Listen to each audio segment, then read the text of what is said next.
Now, Kawhi Leonard is listed as questionable against the Clippers with a bruised right hip. If he's not playing in this lineup, with what we've seen from Pascal Siakam thus far this season, do you expect him to take on a heavier offensive load? Not necessarily a heavier offensive load. I think he'll step up and play his same game.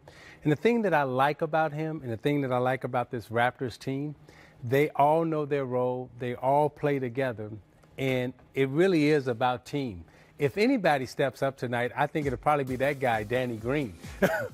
He's got the experience and he's capable of going off and, knocking down 4 or 5 three-pointers in the game.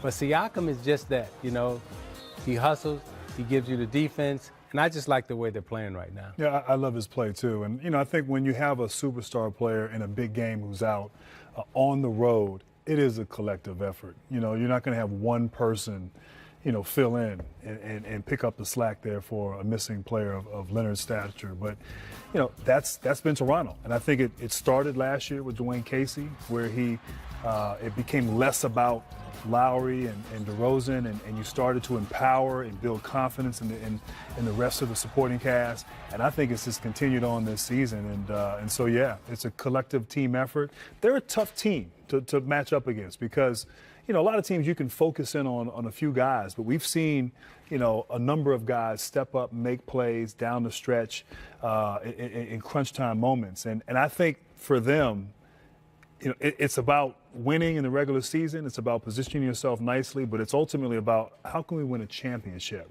and how can we beat Golden State. And this, to me, as a team, is the only way that they're going to be able to beat Golden State, because Golden State, as we talked about in the previous segment, is just too good to go at them with just one or two guys.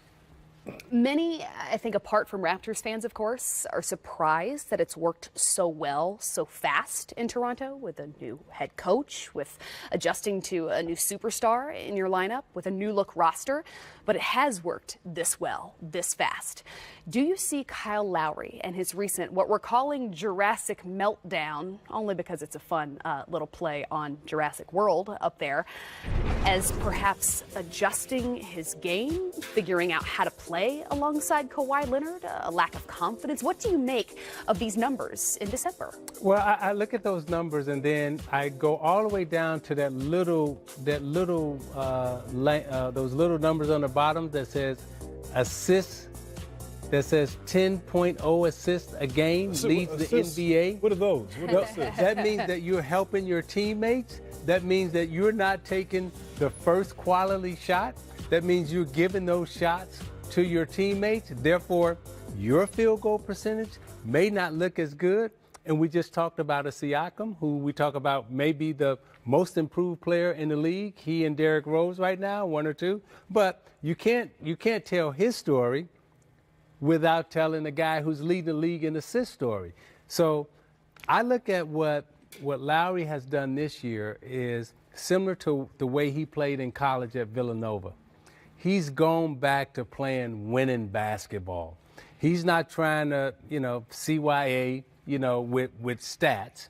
He's about winning. And when you look at the team who's leading the league in terms of winning, and actually if you go back over the last 4 years and you look at the point guards in the East, Kyle Lowry, not only has he been an all-star, but his teams outside of LeBron James' team, and I don't count LeBron James as one of those point guards, but his team has won more than any other team.